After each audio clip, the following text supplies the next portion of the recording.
Entonces, tenemos determinantes sociales, biológicas, desde luego, muchas determinantes biológicas que vienen incluso con la herencia, ¿no? Con los genes. Heredamos de nuestros padres a través de genes la probabilidad de desarrollar una enfermedad, ¿no? Cáncer, hipertensión, diabetes, enfermedades neurológicas, están ya demostradas que heredamos estos genes de nuestros padres. No quiere decir que todos los hijos vayan a heredar o a desarrollar la misma enfermedad que los padres, no, pero la probabilidad estadística de que desarrollemos la enfermedad de nuestros padres es más alta, porque los genes que han causado, que han desencadenado la enfermedad de nuestros padres también están presentes en nosotros. Pueden haber factores que vayan a coincidir y a desencadenar la presentación o la presencia de la enfermedad, o puede ser que no. Entonces, hay hermanos mellizos incluso, uno hereda un tipo de enfermedad de los padres y el otro no, aunque comparten los genes. Entonces, pero está visto que la genética tiene mucho que ver. Entonces hay factores biológicos en los que no podemos descontar. Entonces, estos determinantes de la salud son de diferente tipo, biológico, psicológico, social, factores culturales, incluso nuestros hábitos, nuestras creencias influyen en la salud. Vamos a estudiar estos determinantes de la salud. También vamos a estudiar la relación del individuo con la enfermedad. ¿Cómo reaccionamos? Cada uno tiene una personalidad, cada uno tiene una historia diferente. No hay un ser humano similar a otro, ¿no? No somos como autos que salen o como equipos electrónicos o como celulares que salen en serie de una fábrica, ¿no? Incluso los hermanos gemelos idénticos son muy diferentes entre sí a la hora de crecer, ¿no? Se pueden parecer mucho, pero su huella digital, la huella digital de uno va a ser diferente de la de otro. Van a enfermar tal vez diferentes enfermedades a lo largo de su vida, el uno del otro. La personalidad del uno va a ser muy diferente de la del otro. No hay dos seres iguales. Y cada uno, dentro de parámetros generales, reacciona de diferente manera o se relaciona de diferente manera con la enfermedad, ¿no? Unos se aíslan, otros se enojan, otros quieren hacer engreír, demandan del entorno que les estén atendiendo, otros prefieren que nadie les busque, que nadie les llame, que nadie les hable. Fíjense, son reacciones y relaciones diferentes del individuo con la enfermedad. Por otro lado, también vamos a hablar de la promoción de la salud.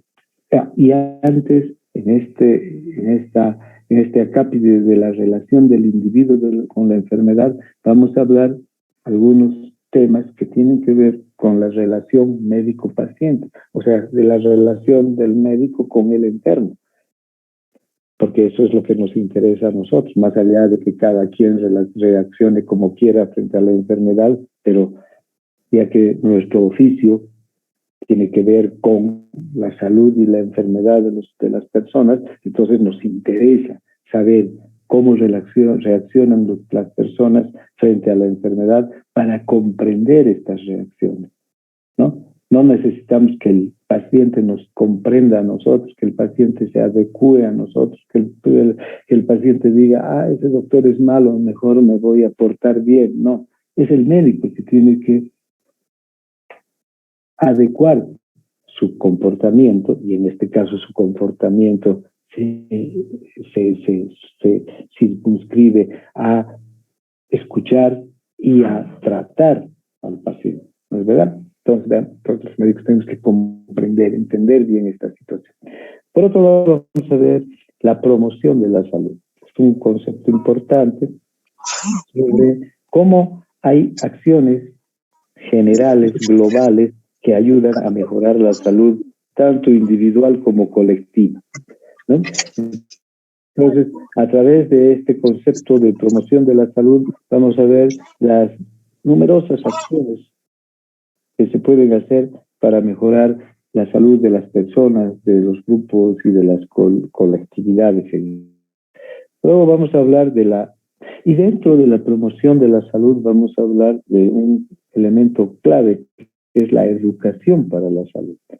Los médicos, además de ser personas que curan, no quiero decir además de ser curanderos, porque eso hacemos, curamos, ¿no?, una enfermedad, pero además de ser curanderos, los médicos pues somos educadores, educamos a nuestros pacientes. En eso nos diferenciamos de muchos de estos que andan vendiendo medicinas, que no les importa mucho, lo que les importa es el negocio, y tal vez dentro del negocio sea curar al paciente, ¿no? El médico se diferencia de otras personas que también se ocupen de la salud, en que nosotros comprendemos más allá el problema de la enfermedad pura y simple, ¿no? Y además hacemos un papel educativo con nuestros pacientes. Los médicos educamos, contribuimos a una educación global de la salud, contribuimos a la educación grupal, ¿no?, de pacientes que tienen los mismos problemas, o de grupos humanos que tienen el mismo riesgo de enfermar por diferentes motivos. Niños, por ejemplo, que pueden enfermar muchas enfermedades que son propias de la infancia. O nos interesa nuestro propio paciente, el que está sentado en el consultorio frente a nosotros o en la camilla del hospital frente a nosotros. A ese lo tenemos que educar. Él no conoce de temas de salud. Puede ser un obrero, un científico, puede ser un empresario, puede ser un profesional, un ama de casa, no sé, lo que sea. No está obligado a conocer los temas de salud. El que está así obligado a conocer los temas de salud y enseñar, educar a su paciente es el médico. Entonces, aquí, dentro de la promoción de la salud, vamos a tocar este elemento importante, que es la educación por la salud. Y finalmente vamos a hablar de la prevención de la enfermedad. Este es uno de los elementos más importantes de la medicina moderna. Hoy en día la medicina se preocupa más de prevenir que de curar, en realidad, sin olvidarnos que tenemos que curar, obviamente, pero es mejor la prevención. Todas las especialidades tienen acciones de prevención, que son las primeras que deberíamos aprender y lo primero que deberíamos hacer, ¿no? La prevención de la enfermedad. La prevención de la enfermedad es un espacio amplio de trabajo del médico, ¿no? Y todos los médicos generales, médicos cardiólogos, médicos traumatólogos, todos tenemos que trabajar los aspectos referentes a la prevención de la enfermedad. Bien, entonces esos son los contenidos que vamos a desarrollar durante el semestre. Las 6 unidades de contenidos que vamos a desarrollar a través de los diferentes temas, ¿no? Ahora, para poder desarrollar estos contenidos vamos a tener una metodología que básicamente es una metodología de trabajo que vamos a tratar de que ustedes puedan tener un rol protagónico, ¿no? Desde luego vamos a pasar clases todos los sábados en el horario correspondiente. En estas clases yo desarrollo los contenidos programáticos de cada tema, pero también voy a dar trabajos de investigación, tareas. Al final de la clase voy a pedir que ustedes compartan la tarea que han hecho.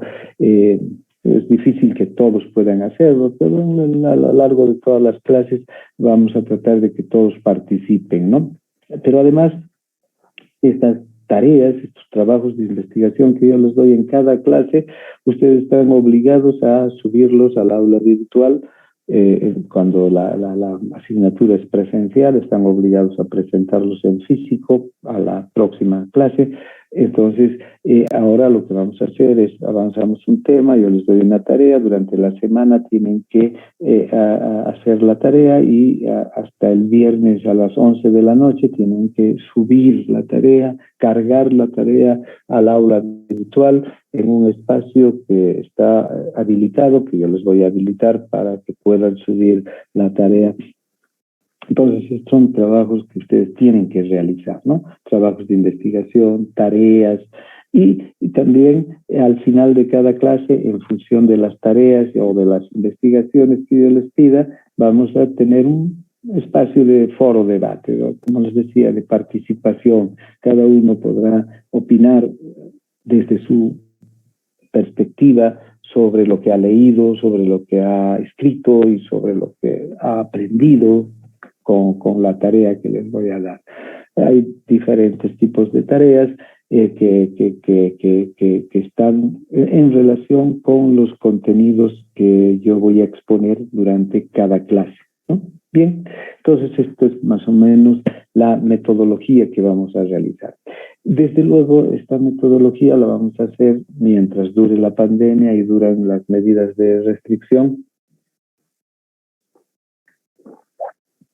La vamos a hacer a través del aula virtual, ¿no? Para esto ustedes tienen que ingresar al aula virtual todos los sábados, ingresar al aula virtual y a través del enlace que está en el aula virtual tienen que ingresar a la clase, ¿ya?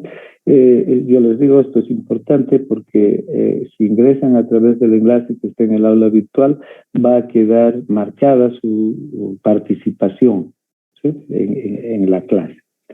Si ingresan a través de otros enlaces, de estos que se mandan, etcétera, no va a quedar marcada su participación en la clase, porque la aula virtual es la herramienta que nos da la universidad para pasar clases. Esta aula virtual que tenemos de la universidad, la plataforma de la universidad, es similar a las aulas que tenemos en la universidad. Por eso es que yo particularmente he aprendido, he tratado de conocer a fondo o por lo menos algo de del manejo del aula virtual, porque es el lugar donde tenemos que pasar clases. Es como que les hago una comparación, que si utilizo otra plataforma, estaría haciendo algo como que les diría a ustedes en tiempos normales, no vamos a pasar clases en la universidad, vénganse a pasar clases aquí a una cancha de básquet que hay por mi barrio, ahí es cómoda, y vamos a pasar, ¿no? Ese no es el lugar para pasar clases. O aunque sea un curso o un salón donde yo quiera, no es el lugar para pasar clases. El lugar para pasar clases es el aula de la universidad o el laboratorio de la universidad o la sala del hospital que está destinada por la universidad para pasar clases. Entonces, la universidad ha destinado esta aula virtual para que pasemos clases y así que tienen que ingresar a través del aula virtual a cada una de las clases. Esto les recomiendo. Bien, entonces vamos a pasar clases todos los días, todos los sábados a partir de las 8:30. Ese es el horario de la asignatura. Así que ustedes no tienen que disponer de este horario para nada, ni yo tampoco. Vamos a pasar las clases normales.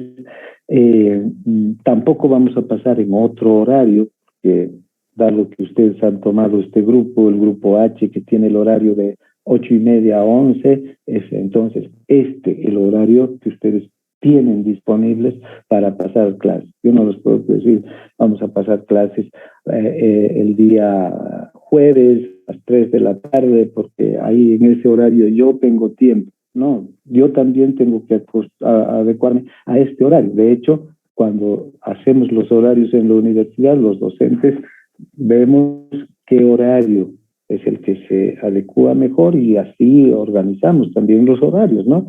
En función de nuestras propias posibilidades.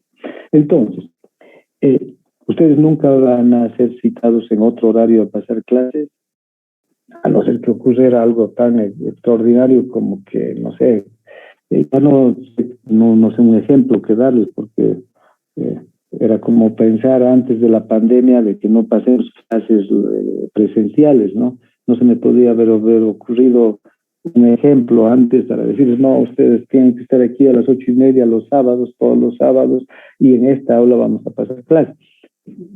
No sabíamos que podía llegar una pandemia de esta naturaleza. No sé, entonces, mientras la situación siga como está, como estamos trabajando ahora, 8:30 en punto, todos los sábados son las clases. No voy a citarles en otro horario. Pero también quiero recomendarles, no quiero escuchar que me digan que el docente tal o el auxiliar tal les citó en este horario. Miren, si les citaron en este horario, ustedes reclamen a ese docente o a ese auxiliar. Díganle, tengo clases con un docente en este horario. ¿Estamos de acuerdo? Si él les está poniendo un horario diferente, el que vea el horario pues, de su materia en la que tiene que pasar clases, que no abarque horarios de otros docentes. A veces se piensa que, bueno, no, pero anatomía es más importante que salud pública 1, así que si quieren vienen a mi clase. Ese es un abuso de los docentes. Yo soy docente de fisiología en segundo año, tal vez la materia más importante y de hecho la más linda de toda la carrera de medicina.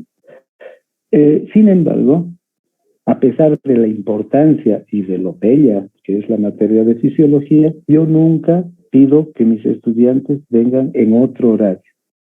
Respeto el horario que he elegido y que los estudiantes han elegido. Entonces, nunca les cito en otro horario.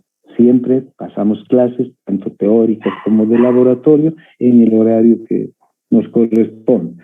Si les digo esto es para que vean que los docentes o auxiliares que les piden que pasen en otro horario están haciendo un abuso y no debería ser, está fuera de la norma y de la regla universitaria hacer eso.